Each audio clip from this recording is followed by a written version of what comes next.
Happy Wealthfluential Wednesday, everyone. I just watched another news snippet talking about potential economic downturn, a potential global recession. And while we do not believe in operating in fear, we do believe in being prepared so that we can position ourselves for whatever may be coming in the future.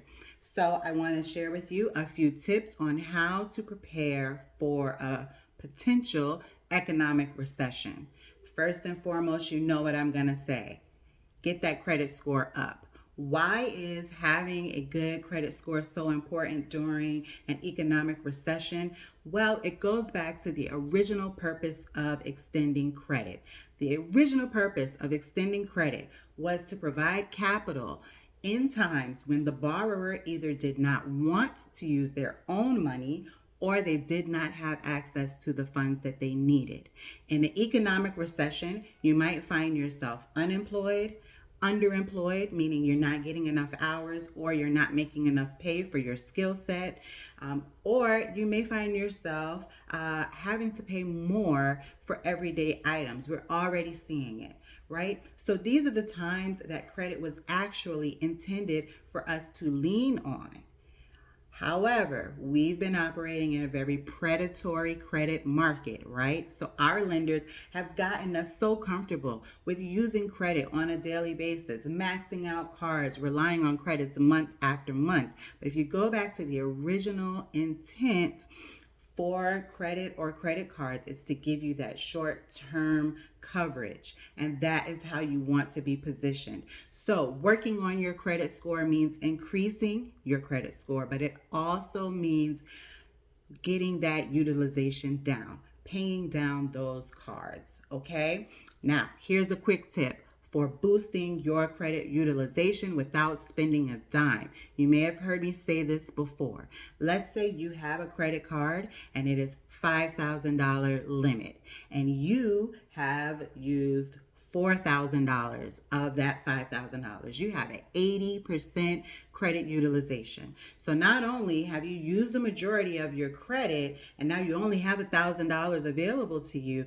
you've also lowered your credit score because credit utilization is a big chunk of your credit score.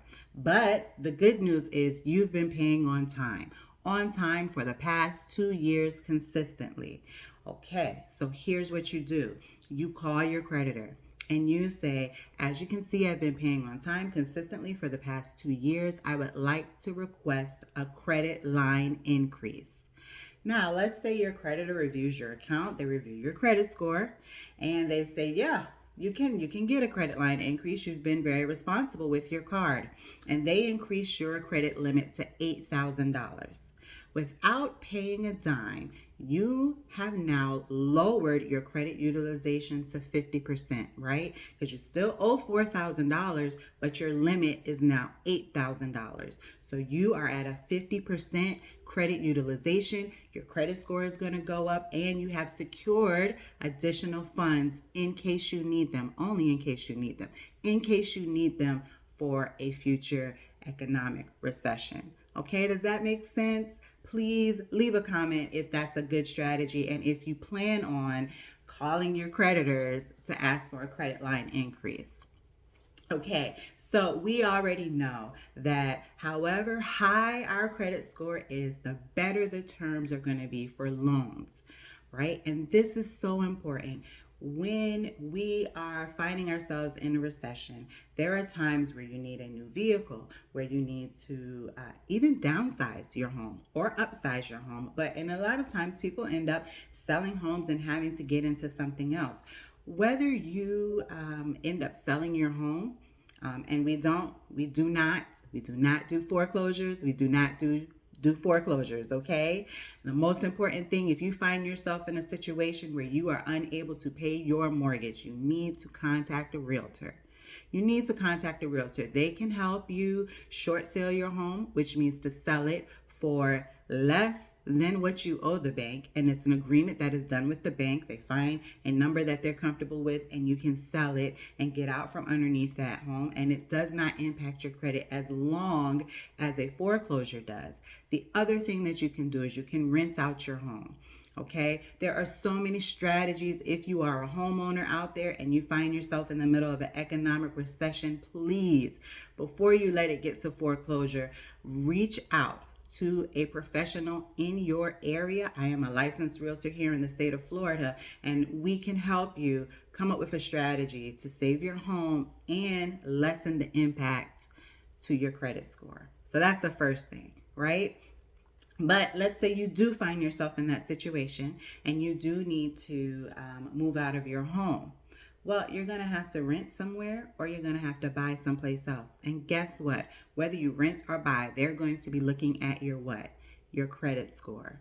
Okay? So this is how the transfer of wealth occurs during economic recessions. Right? So during economic recessions, people who are unable to hold on to their assets, such as their home, they may lose them, they may sell them at a lower price, but also they end up moving into another situation where they have no leverage. They have to take whatever they can get. The terms are horrible, the rates are high, right? And now that lender is making more money off of you than they would have if you came into the situation with a solid credit score and with a good financial standing. So right now, before we get into an economic recession, we are going to be committed to take the steps that we need to prepare ourselves. It doesn't matter whether you own a home or you don't. There are things you can do right now. And the first thing is work on your credit.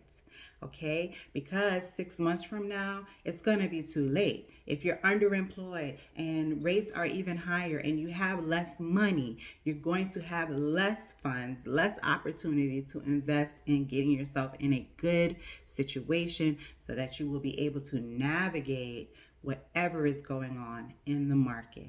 Okay, so first tip, we already know, work on our credit. Let's get that credit score up. The second thing that I want to make sure everyone understands is available to you as a contributing member of society. There is something that you know, there is some skill set that you have, there is some capability that you have that you can provide to your community and get paid. Okay, I'm going to say it again. There is a skill set that you have. There is something that you can do. There is a contribution that you can make that you can bring to the marketplace and get paid for it. Okay, if you are good at social media, you can get online, become a freelancer. I love the website Fiverr, fiverr.com. I hire freelancers on Fiverr, and in the past, I sold my services on Fiverr. There's Upwork, there's freelancer.com. There are so many places online where you can share whatever skill set you have. Can you do voiceover work? Can you make funny sounds? Do you like making videos? Do you like doing graphic art? Can you create logos? There are opportunities out there. But let's say you say, Nicole, I don't even have a computer, right? Or I don't know anything about anything tech.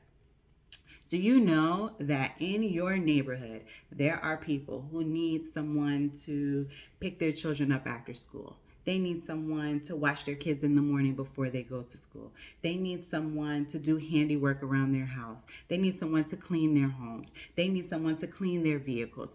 There are countless opportunities for us to find skills that we have that we can give to our community and receive payment. It is always giving and receiving, okay? And we want to make sure that we always have available to us other ways to increase our income. This is going to become very, very important. So start thinking about it now. Start changing your mindset now. The mindset is there is money out there that is available.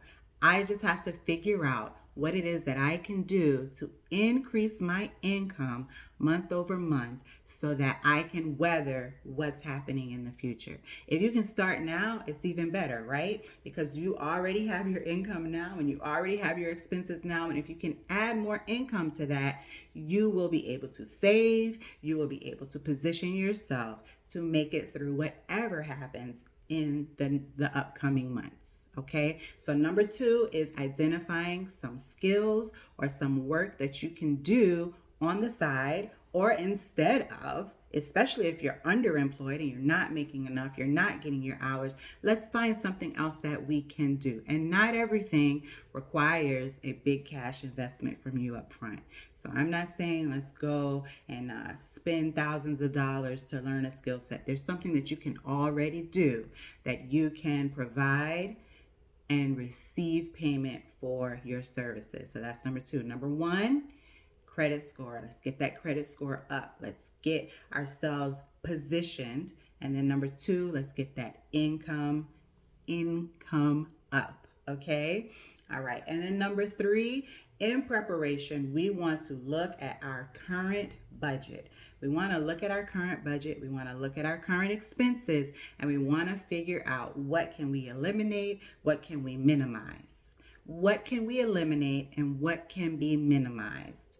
Okay, that includes shopping around for car insurance, shopping around for renters or homeowners insurance, making sure that you are paying the appropriate amount for your monthly services. What can we minimize and what can we eliminate? Okay? And that is very straightforward. If you have not done a budget already, please do so. There are so many wonderful sites. I personally love Mint, M-I-N-T, mint.com. I also love the website You Need a Budget, youneedabudget.com. It's also YNAB. Okay, you'll probably see us share a lot of their information. If you go to Dave Ramsey's website, he also has some free budgeting tools for you. But you need to have a strong understanding of how much money you're bringing in every month and how much money you're spending every single month. Because when we go back to step number two, you'll have a good target for how can I increase my income. All right. Notice that I put budgeting as number three. My personal belief is that whenever we're talking about our finances, our potential and our ability to increase our income is limitless.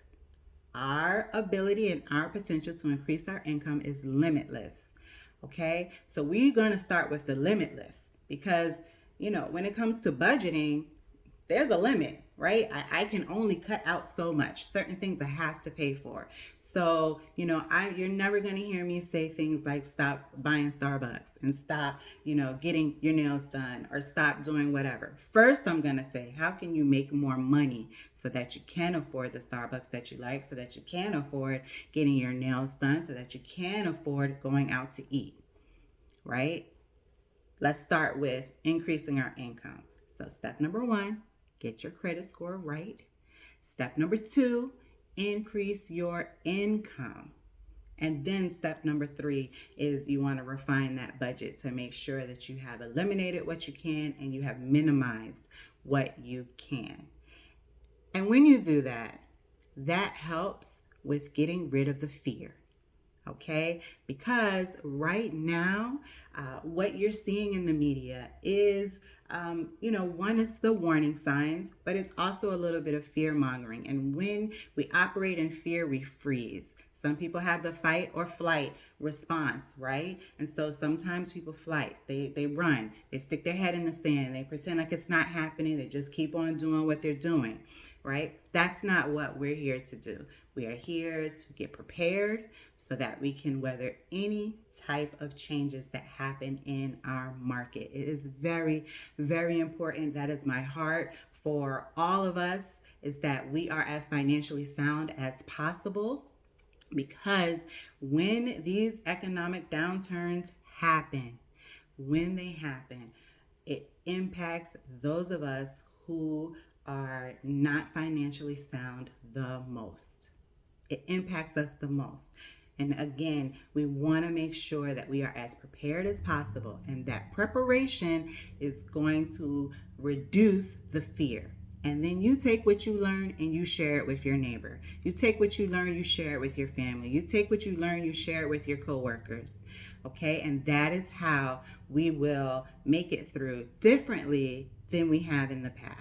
We're going to have more knowledge now. We're going to have some action. We've got some steps and some tools. If you have any questions about anything I shared, please leave a comment, leave a message. I will respond. If you felt like this was good information, please share it. Please share it.